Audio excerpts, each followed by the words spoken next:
Transtornos mentais. Galera, sejam bem-vindos porque está começando a nossa nova playlist. E nessa playlist nós vamos abordar alguns temas e alguns transtornos que assombram a vida de várias pessoas, que acaba atrapalhando o seu cotidiano. E no vídeo de hoje nós vamos falar de dois temas em específico: ansiedade e síndrome do pânico. E olha, eu tenho certeza que você que está me assistindo minimamente é uma pessoa ansiosa e ou conhece alguém que tem ansiedade ou síndrome do pânico. Galera, tá bem legal? Eu sou o Carlos Fortunato. E eu sou o Roger Reis. E o assunto de hoje é o primeiro vídeo da nossa playlist Transtornos Mentais.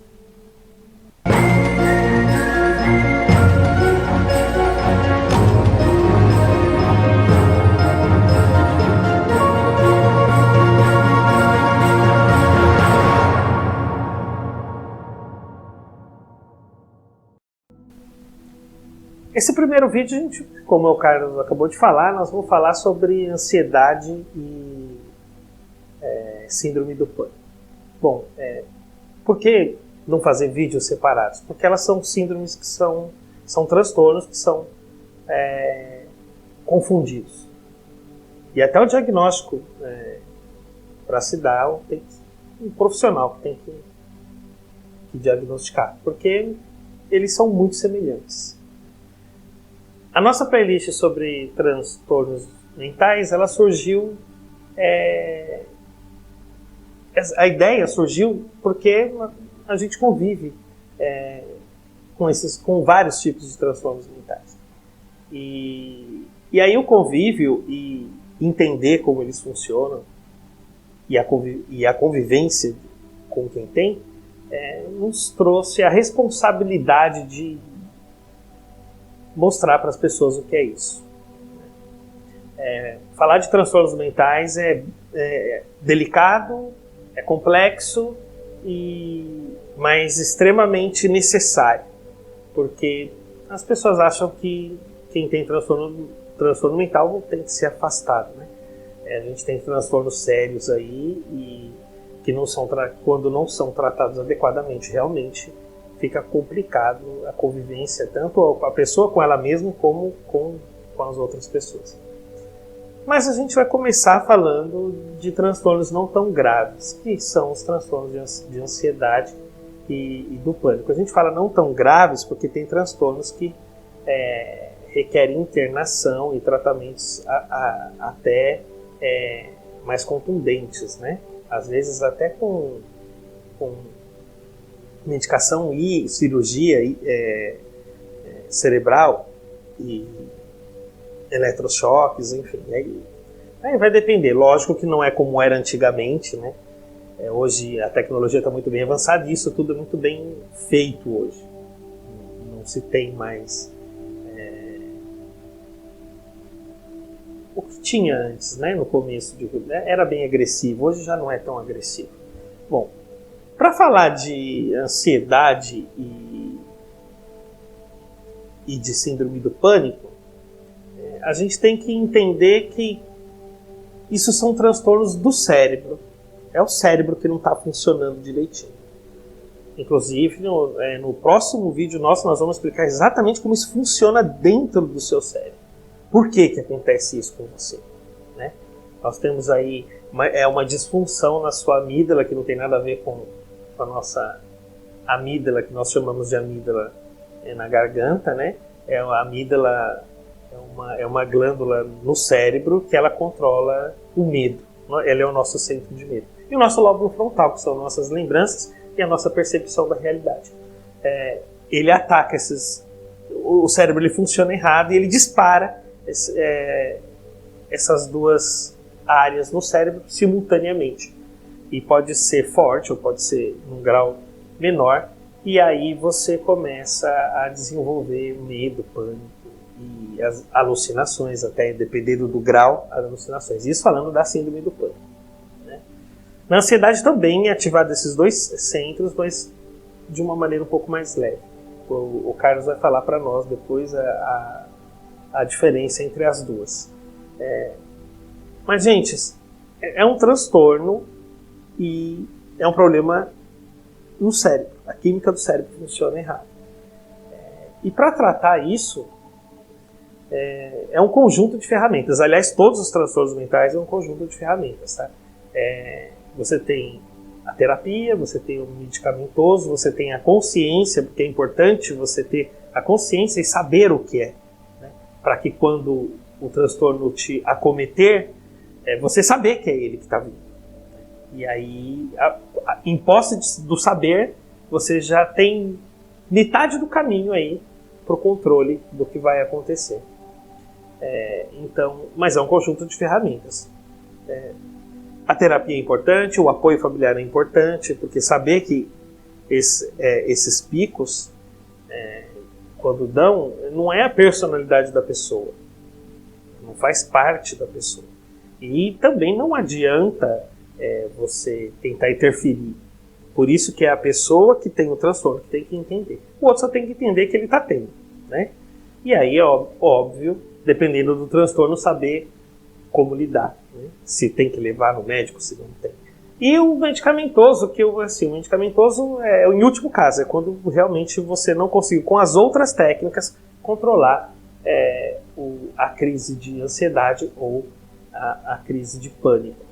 Aí você recorre à medicação. Normalmente é o Rivotril e um antidepressivo leve, como a sertralina ou a fluoxetina.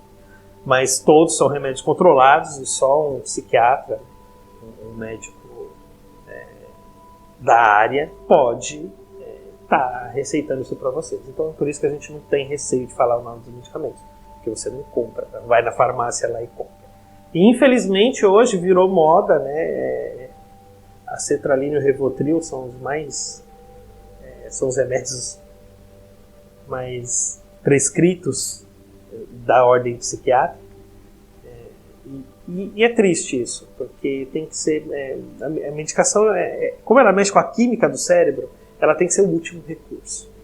Óbvio que existem transtornos que logo de cara ele tem que ser o primeiro recurso, né? Que são transtornos que já mexem com a realidade, né? O pânico faz isso em determinado grau, ele pode criar realmente alucinações.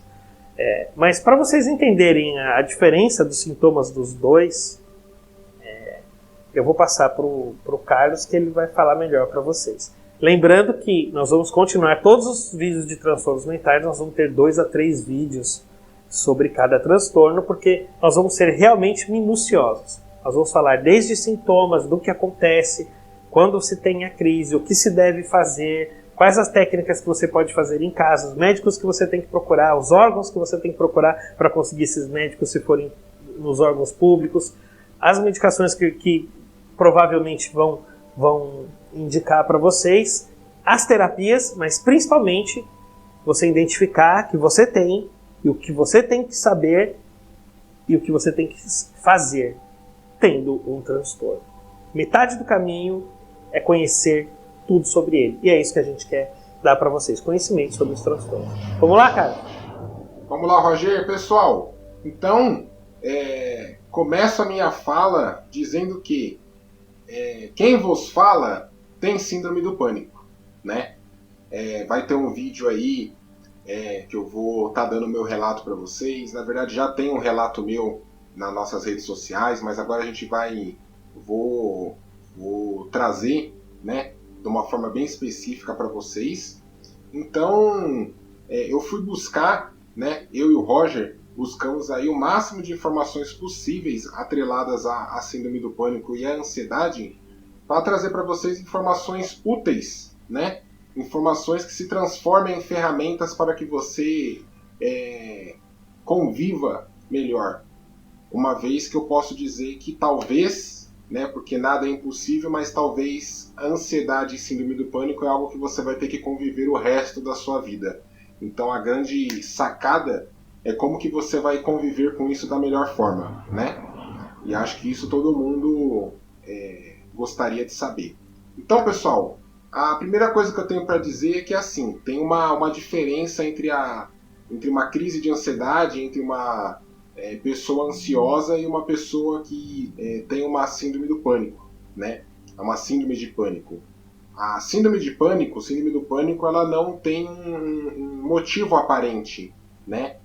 Ela não precisa estar numa situação desconfortável, uma situação que te cause medo, que te cause insegurança para acontecer, né? A síndrome do pânico, ela vem de forma súbita e extrema, né? O que é isso? Ela não tem um motivo, né? Ela não tem um motivo lógico. Não, né? Tá tudo bem. Você se pergunta, pô, mas eu tô tudo bem, mas tá tudo bem, tá tudo legal, né? E você começa a desencadear uma série de efeitos fisiológicos de uma forma súbita, que é isso, muito rápida e de uma forma muito extrema. Os efeitos, eles vêm de forma muito forte, né? Além de ser rápido, é muito forte, né? Eu vou explicar já o que são esses eventos, né, fisiológicos que acontecem. Em contrapartida, a ansiedade, ela se dá de forma contínua e progressiva. Que é isso, Carlos? Diferente da síndrome do pânico, a ansiedade ela vai aumentando progressivamente e de forma contínua. Ela não vem rapidamente e também não vem de forma extrema. Ela pode chegar em níveis extremos, mas ela vai ali, ó, de pouco em pouco. Né? Ela é uma pessoa ansiosa, né? E normalmente ela sabe que é ansiosa. É que as crises são piores. E a diferença é que a ansiedade ela tem um porquê. Então a pessoa que ela é ansiosa, as crises de ansiedade elas vão ocorrer aí de forma contínua e progressiva quando tem um porquê. Então, por exemplo, a pessoa está no trânsito... Na verdade não é que tem um porquê, é que ela tem uma certa lógica. Isso, né? Dentro da cabeça dela, ela cria um porquê. Por exemplo, ela tem que chegar para a reunião de trabalho 9 horas. E 15 para as 9, ela está no meio do trânsito a 40 minutos do serviço. É um fator que vai desencadear uma ansiedade, né? Ela precisa entregar um trabalho da faculdade e está com problema de lidar com o grupo. O fulano não fez a parte dele. Puta, não vamos conseguir entregar o trabalho é para amanhã. E agora? Vou ter que fazer tudo sozinho. Então, assim, existe uma situação, né? O que é importante dizer é que é aquilo. Seria legal a pessoa que tem ansiedade saber que aquilo não é para deixar ela, né, desconfortável. Mas, como é uma realidade, né, de quem vive, então vamos dizer que tem um porquê. Porque para a pessoa ter um porquê, né? Vamos lá, os efeitos, né, que isso causa no nosso corpo. Primeiro eu quero deixar claro para vocês que assim, você não vai morrer por causa disso, tá? Porque se eu tô aqui falando com você, quer dizer que eu não tô morto, né? Assim espero. Então fica tranquilo que você também não vai morrer. Os eventos, né, fisiológicos que são desencadeados no nosso corpo são muito ruins, mas não vai te matar, não vai te levar a óbito. E aí eu separei para você. É só uma sensação causada por uma química errada. Exatamente. E o pior é que é uma sensação real, né? E aí você tem que ter um pouco de vontade ali, de perseverança para entender que aquilo tá acontecendo e não tá. Tá, mas não tá. É complexo isso, né? Fica pro próximo vídeo isso de tá e não tá, porque essa é a verdade, né? Doa quem doer, concorde ou não concorde, é a verdade. Está e não está acontecendo. Então, tem dois sintomas que tá dos dois lados, né? Tanto na síndrome do pânico quanto na ansiedade, que são, primeiro, o aumento dos batimentos cardíacos, né? Você começa a sentir que o seu coração está acelerado, né? Você coloca a mão no seu peito, né? E você percebe que o seu coração está batendo além do normal, né? Do que ele costuma bater. Então você tem aí um evento de taquicardia, né? O aumento da frequência dos batimentos cardíacos. E você tem também um aumento na sua frequência respiratória. Mas olha só, que gozado. A sensação na tua cabeça é que o ar não está entrando. Então você vai ficar ofegante, né? Você vai ter um aumento na sua frequência respiratória, mas você vai se sentir sufocado. Vai sentir que o ar não está chegando, que você não está conseguindo respirar, que o oxigênio não está entrando. É bem desconfortável e curioso, né? Você respira mais, mas você sente que não está respirando, não está conseguindo respirar, né? E aí, vou falar primeiro da ansiedade e quero dizer que, como o Roger bem disse, não tem o que é o pior, o que é o melhor. Porque, por exemplo, uma pessoa pode ser ansiosa e não conseguir viver normal. E uma pessoa que tem síndrome do pânico tem a síndrome do pânico e vive normalmente. Né? Quando eu vivo normalmente, quero dizer que ela cumpre com as suas obrigações diárias. Né? Profissional, familiar, o seu lazer, né? Ela consegue viver, né, dentro das suas atividades. Numa pessoa ansiosa, o que a gente tem aí de mais comum?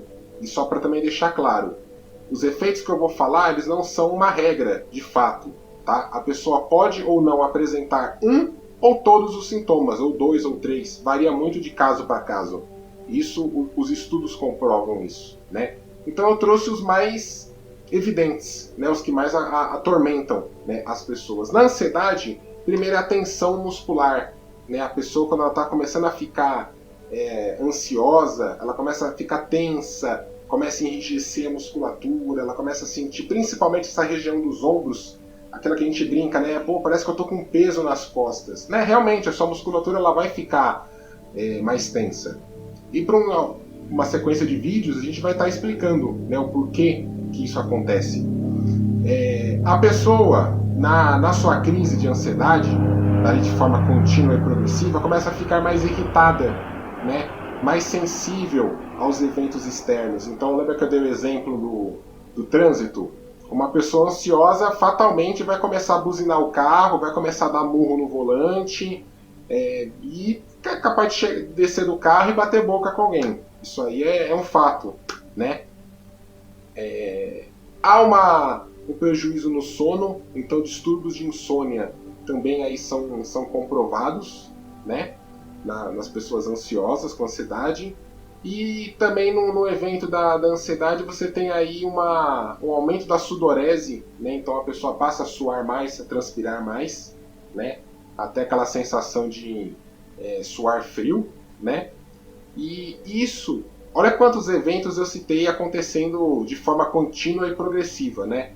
Imagina o quanto de energia você está desgastando, desperdiçando, né? Você está gastando energia. Fora que a pessoa que tem ansiedade, ela pode ter até sobrepeso, né? Sim, porque ela desconta isso na comida, ou pode se envolver com drogas, desconta no cigarro, no álcool, em drogas ilícitas, enfim. Ela vai buscar outras fontes de prazer, né, para suprir a sua dificuldade de lidar com determinadas situações, né?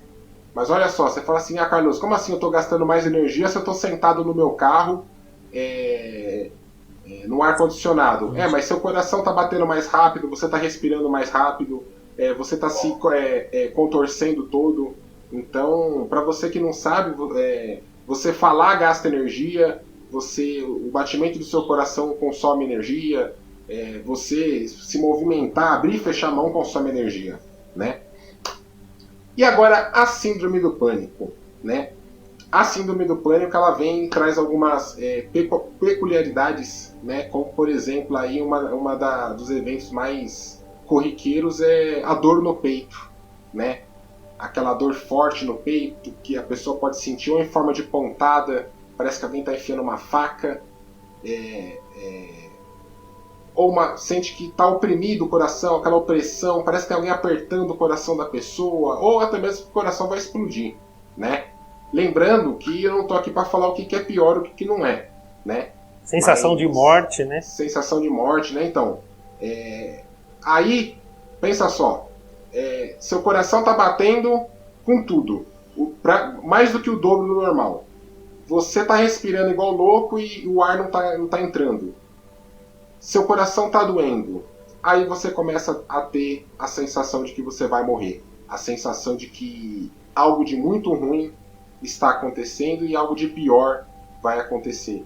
Então, algo muito ruim. A pessoa se sente que você vai infartar, que você vai ter uma parada cardíaca, ou que você está tendo um derrame, né, um AVC, um acidente vascular cerebral, ou que você não vai conseguir respirar e vai desmaiar, e você sente sim que você vai morrer, né? Atrelado a tudo isso, também tem aí alguns efeitos fisiológicos de tremores, né? E formigamento, então devido a essa contratura muscular, né? Automaticamente a sua musculatura fica mais tensa e essa sensação de morte ela também se deve a 2 fatores psicológicos, tá?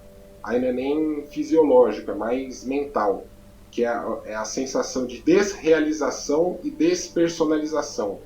Carlos, o que é isso? Você que está em crise, que está me ouvindo, na sua crise você não reconhece as coisas como normalmente. Você olha para uma escada e vê que essa escada está diferente. Você olha para os teus familiares e vê que eles estão meio diferentes. Você se olha no espelho e vê que você está diferente.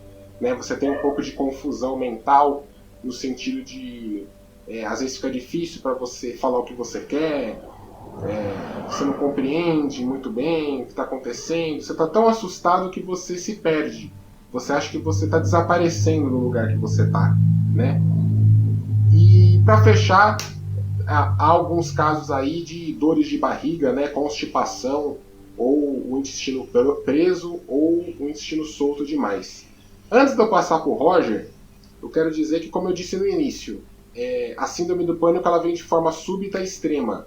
Então você tem aí o pico dos efeitos, em até 10 minutos a pessoa já está no pico desses efeitos. Um ou todos, ou 2 ou 3 ou 4, não sei, varia. E tem duração em média de 30 minutos, mas varia muito de pessoa para pessoa, umas menos, outras mais. Lembrando que você também não tem obrigatoriamente que ter todos os sintomas, né? Sim, exato. Como cada pessoa vai reagir com um ou mais, ou todos. Sim, como eu disse no cada início, pessoa né? reage de um jeito.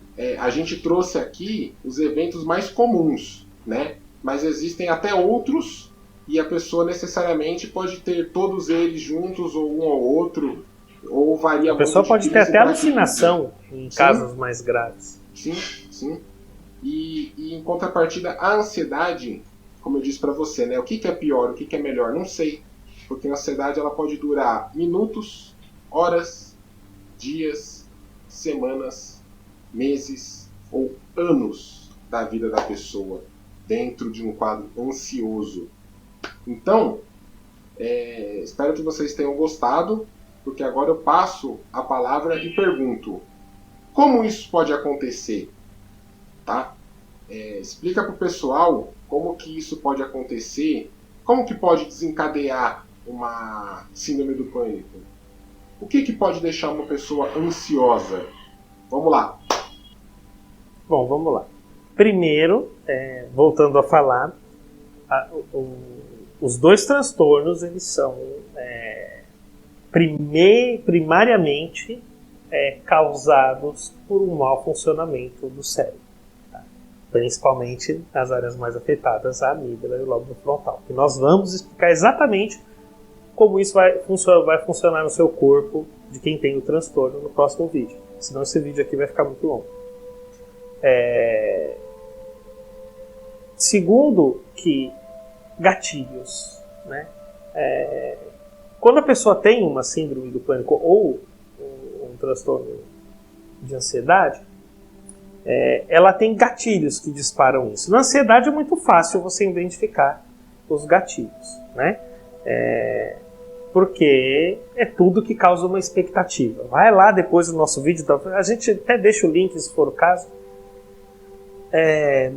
da expectativa, o que ela pode trazer. Assim, para uma pessoa que não tem transtorno, a expectativa ela já causa um dano considerável. Para quem tem, o dano é pior. Tá? Então é o ato de esperar que irá acontecer alguma coisa que nem está perto de acontecer. E a pré-ocupação, né? Já fala pré-ocupação, né? Ocupar-se de algo que ainda não aconteceu, por isso pré-ocupação, né? Então, a preocupação e a antecipação de fatos são gatilhos. E esses gatilhos vocês vão ter que identificar. E aí que a gente vai falar, tanto na síndrome do pânico como na ansiedade, hoje eu vou ensinar um método legalzinho aí para vocês. E aí, assim, pode ser um encontro com alguém que você não vê há muitos anos, pode ser o horário que você está atrasado para chegar numa festa ou no trabalho, ou numa reunião, enfim, pode ser vários motivos. podem desencadear uma crise de ansiedade. Por que eu falo ansiedade? Porque a ansiedade, ela tem como você identificar previamente, bem antes que ela vai acontecer, né? Então, assim, o que eu aconselho fazer? Caderninho. Vocês vão ter um caderno. Vocês viram que eu gosto muito de caderno, né? Mas é que em psicologia se usa muito caderno, em filosofia também. Caderno. Pega um caderninho, coloca lá. Você vai dividir o caderno em 3 partes. A primeira parte são os gatilhos menores. São aquelas coisas que causam alteração em você. Mas não são alterações importantes. Não são alterações que vão tirar você do seu eixo. Mas te alteram, né? Então, é assim, vamos final de semana na casa de fulano, e aí, tipo, você já tinha um outro compromisso, aí você entra num estado de alerta e você fala, não sei, vou pensar. E aquilo te tira um pouquinho e tal, você fala, bom, isso vai se enquadrar no leve, porque eu tive só uma alteração leve de ansiedade. Você coloca tudo que for leve, você coloca naquele lado. Tudo que já tem uma alteração mais importante, eu falo assim, cheguei atrasado 3 vezes essa semana, meu chefe e tal, e aí você já começa, sabe, a suar, a ter alguns indícios de que você vai ter crise, você já coloca no meio do caderno. Então você coloca lá, dá um título lá, gatilhos leves, gatilhos moderados, gatilhos graves. E aí coloca ali. Aí, gatilhos graves são aqueles que quando você identificar que ele criou uma crise de ansiedade em você, ele libertou uma crise de ansiedade. Você já começou a suar, sua respiração já mudou, seu coração já acelerou, você viu que você vai falar assim, eu vou ter uma crise de ansiedade. E aí você vai colocar ali. Por quê? Porque em posse desses gatilhos é que você vai começar a aprender a controlá-los, a se livrar deles. Ou seja, vocês vão praticar algumas técnicas, uma delas a gente já ensinou aqui, que é a respiração em 7. No próximo vídeo nós vamos passar mais 2, que vão fazer com que você não tenha que recorrer ao Rivotril ou à sertralina, a não ser no último caso, a não ser que tipo, eu tive a crise, aí não tem. Mesmo na crise você pode fazer esses exercícios. Se na crise, depois de fazer tudo que nós ensinarmos, você não conseguiu tirar ela, aí sim você recorre à medicação. Mas eu tenho certeza que essas técnicas vão funcionar. São técnicas já estudadas, são técnicas comprovadas a eficácia, e que deveria ser de domínio público. Infelizmente não é. Alguns psiquiatras ainda falam sobre isso, alguns psicólogos também. Mas vai ser, se depender de nós, vai ser.